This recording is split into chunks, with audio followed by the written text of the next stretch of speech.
Hello students. तो हम अपने लेक्चर को आगे बढ़ाते हैं। लास्ट लेक्चर में हमने डेफिनेशंस पढ़ी थी, किससे related? Motion in straight line से रिलेटेड, सरल रेखा में गति से रिलेटेड हमने कुछ डेफिनेशंस पढ़ी थी, जैसे कि पॉइंट ऑब्जेक्ट और डायनामिक्स क्या होता है, स्टैटिस्टिक्स क्या होता है। तो इस तरीके से यही डेफिनेशंस के हम आगे बढ़ते हैं। अब जैसे कि अगर हम बात कर रहे हैं किसी मोशन की, ठीक है, गति की हम बात कर रहे हैं, तो वहां पर गति में बहुत सारी चीजें इंक्लूड होती है। अगर मान लो ये मार्कर है और ये मोशन कर रहा है, आगे की तरफ बढ़ रहा है स्ट्रेट लाइन में, तो इसकी कुछ स्पीड होगी, इसकी कुछ वेलोसिटी होगी, कितनी डिस्टेंस कवर करेगा या फिर डिस्प्लेसमेंट कवर करेगा, ये 4 चीजें बहुत ज्यादा यहाँ पर इंपॉर्टेंट है। जैसे कि जो मैंने यहाँ पर बताया, सबसे पहले हम 2 चीजों की बात करते हैं, पहला स्पीड और दूसरा यहाँ पर वेलोसिटी। ठीक है, कि जो भी मोशन हो रहा है उसकी स्पीड क्या है, स्पीड हम कैसे कैलकुलेट करते हैं और इसका प्रॉपर एग्जांपल क्या होगा ये मैं आपको बताऊंगा। सेकेंडली अगर हम बात कर रहे हैं तो और 2 चीजें, थर्ड वन क्या यहाँ पर मैटर करता है, वो है डिस्टेंस, कि कितना डिस्टेंस उस मोशन से कवर किया गया है, या फिर फोर्थ डिस्प्लेसमेंट। इनका क्या मतलब होता है ये भी मैं आपको बताऊंगा। हम आज के लेक्चर में डिस्टेंस पढ़ेंगे, डिस्प्लेसमेंट पढ़ेंगे, स्पीड पढ़ेंगे, वेलोसिटी पढ़ेंगे, और इन दोनों में डिफरेंसेस भी हम यहाँ पर देखने वाले हैं। ठीक है, तो आगे चलते हैं। सबसे पहले हम स्टार्ट करते हैं डिस्टेंस से। तो यहाँ पर जो सबसे इम्पोर्टेंट चीज है डिस्टेंस में वो ये है, जैसे सबसे पहले तो हम इसकी डेफिनेशन पढ़ते हैं डिस्टेंस की। डिस्टेंस की अगर हम डेफिनेशन पढ़ते हैं तो डेफिनेशन में क्या बोला गया है, दिए गए समय अंतराल में वस्तु के द्वारा तय किए गए पथ की लंबाई को दूरी कहते हैं। ठीक है, मतलब एक समय अंतराल हमें दिया हुआ है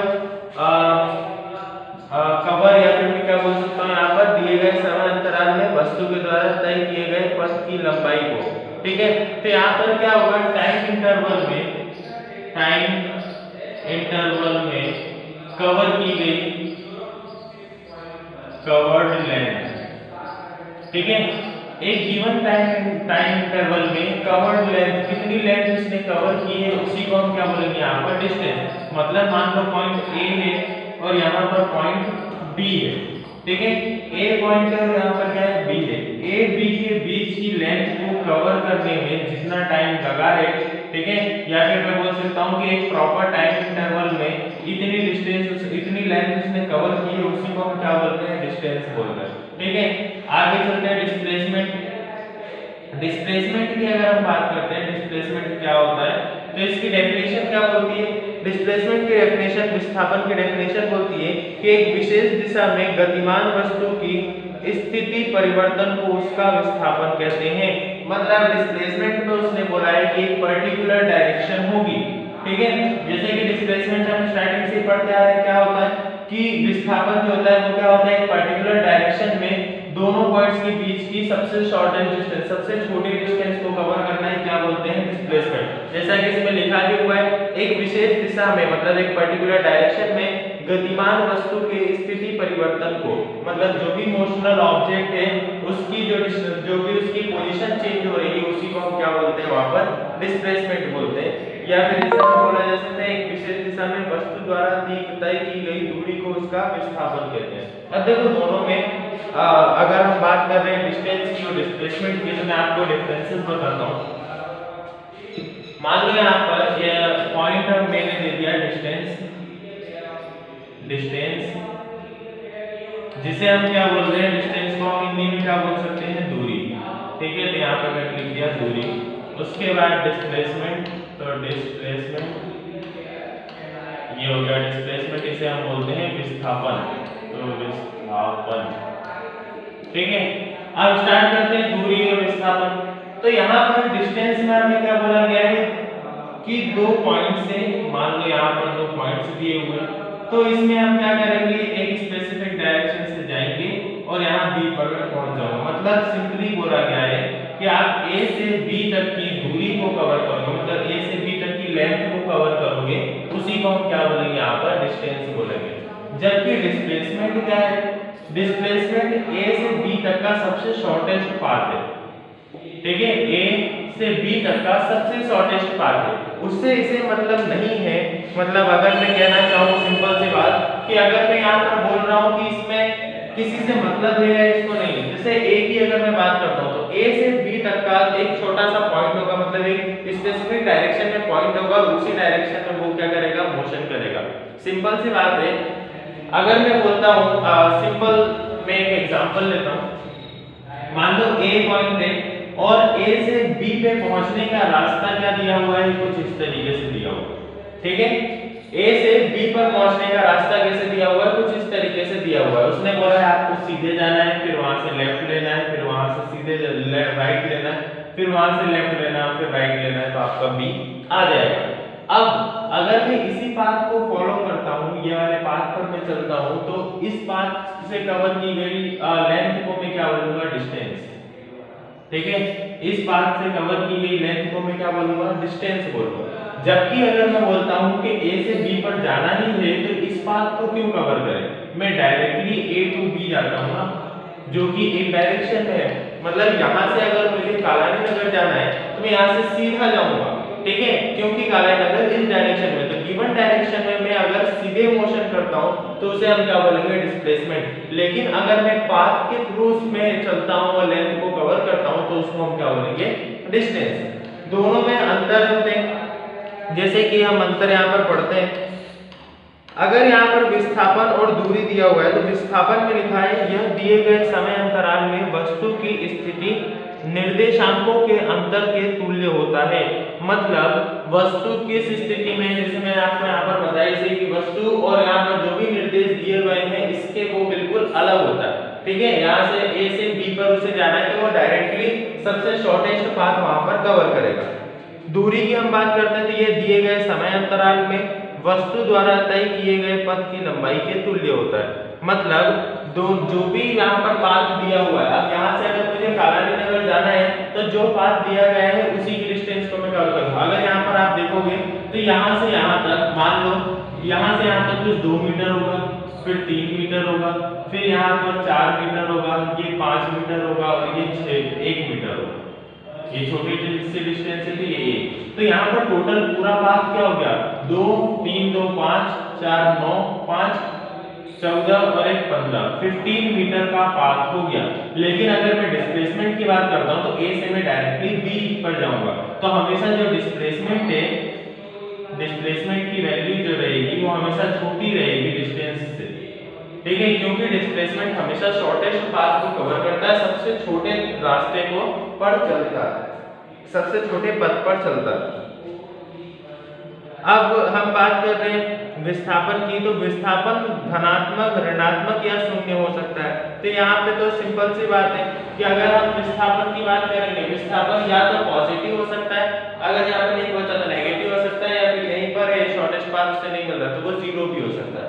लेकिन अगर हम डिस्टेंस की बात करें तो वो हमेशा एक पाथ पहले से डिसाइडेड है, तो वो कभी भी 0 भी नहीं हो सकता, नेगेटिव भी नहीं हो सकता, वो हमेशा क्या होगा, पॉजिटिव होगा। विस्थापन वस्तु के पथ की आकृति पर निर्भर नहीं करता, बल्कि पथ की प्रारंभिक और अंतिम स्थितियों पर निर्भर करता है। दूरी पथ वस्तु के पथ की आकृति पर निर्भर करता है। तो ये मैं आपको जब मैंने ये एग्जांपल लिया था तभी मैं बता चुका था। उसने क्या बोला है कि विस्थापन जो है, जो डिस्प्लेसमेंट है, वो A से B पर कौन सा रास्ता गया है इस पर डिपेंडेंट नहीं है।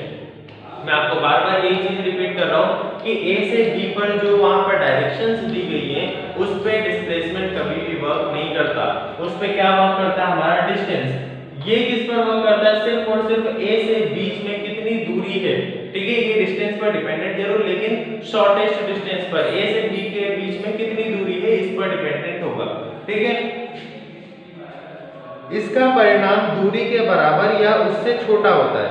मैंने आपको बताया इसे यहाँ पर कि यहाँ पर क्या होगा, हमेशा डिस्प्लेसमेंट की जो वैल्यू होगी या तो वो डिस्टेंस के बराबर होगी या तो उससे छोटी होगी। तो ये भी एक बहुत इंपॉर्टेंट फैक्ट है, क्योंकि अगर डिस्प्लेसमेंट की हम बात कर रहे हैं तो डिस्प्लेसमेंट शॉर्टेस्ट पाथ है, और शॉर्टेस्ट पाथ हमेशा क्या हो सकता है, या तो छोटा हो सकता है और या फिर वहां पर डिस्टेंस के बराबर हो सकता है। तो इसी तरीके से ये डिफरेंसेस यहाँ पर दिए हुए हैं। ठीक है, अब मैं इन डिफरेंसेस के आपको फोटो भेज दूंगा। अब आते हैं हम यहाँ पर, आई होप डिस्टेंस और डिस्प्लेसमेंट कवर हो गया होगा।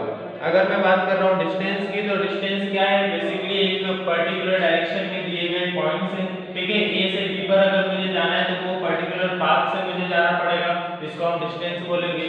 ए से बी पर अगर मुझे जाना है तो एक डायरेक्शन में, मतलब ए की डायरेक्शन और बी की डायरेक्शन को रिस्पेक्ट में लेते हुए मैं क्या करूंगा, ए से बी की तरफ सबसे शॉर्टेस्ट पाथ ढूंढूंगा, इसी को हम क्या बोलते हैं, डिस्प्लेसमेंट बोलते हैं। आप एक बार डेफिनेशन अच्छे से पढ़ लेना इसकी, और इसमें कोई डाउट है तो आप व्हाट्सएप ग्रुप पर पूछ सकते हैं। अब सेकंड डेफिनेशंस की तरफ हम चलते हैं, स्पीड और वेलोसिटी की तरफ। स्पीड क्या होता है और वेलोसिटी क्या होता है?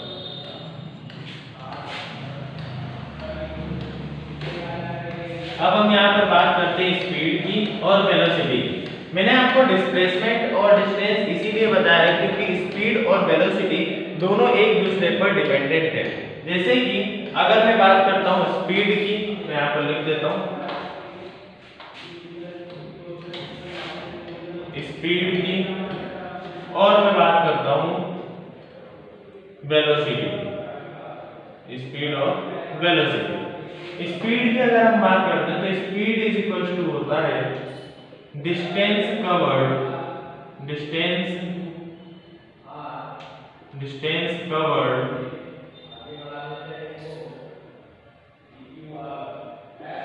पर यूनिट टाइम, मतलब एकांत दिए गए समय में तय की गई दूरी को हम क्या बोलते हैं, स्पीड बोलते हैं। वहीं अगर मैं बात कर रहा हूँ वेलोसिटी की, तो वेलोसिटी में किसे बोलता हूँ, डिस्प्लेसमेंट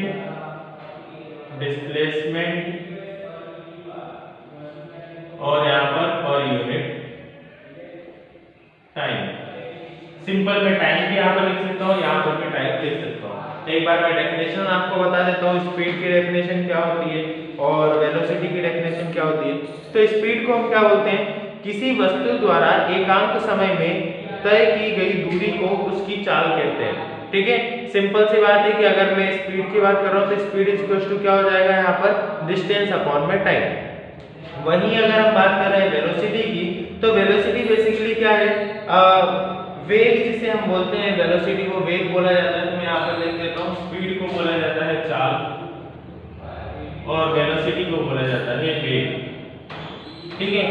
वेलोसिटी हम किसे बोलेंगे, अगर हम वेलोसिटी की बात कर रहे हैं तो सिंपली इसकी डेफिनेशन है एक निश्चित दिशा में गतिमान वस्तु द्वारा एकांक समय में तय की गई दूरी को उसका वेग कहते हैं, या फिर गतिमान वस्तु के विस्थापन परिवर्तन की दर को उसका वेग कहा जा सकता है। सिंपल सी बात है कि अगर मैं वेलोसिटी की बात कर रहा हूँ, वेग की बात कर रहा हूँ, तो वो क्या होगा, डिस्प्लेसमेंट आपने कितना कवर किया है पर यूनिट टाइम, मतलब डिस्प्लेसमेंट को मेजर करने के लिए यूनिट क्या है, वेलोसिटी है, ठीक है।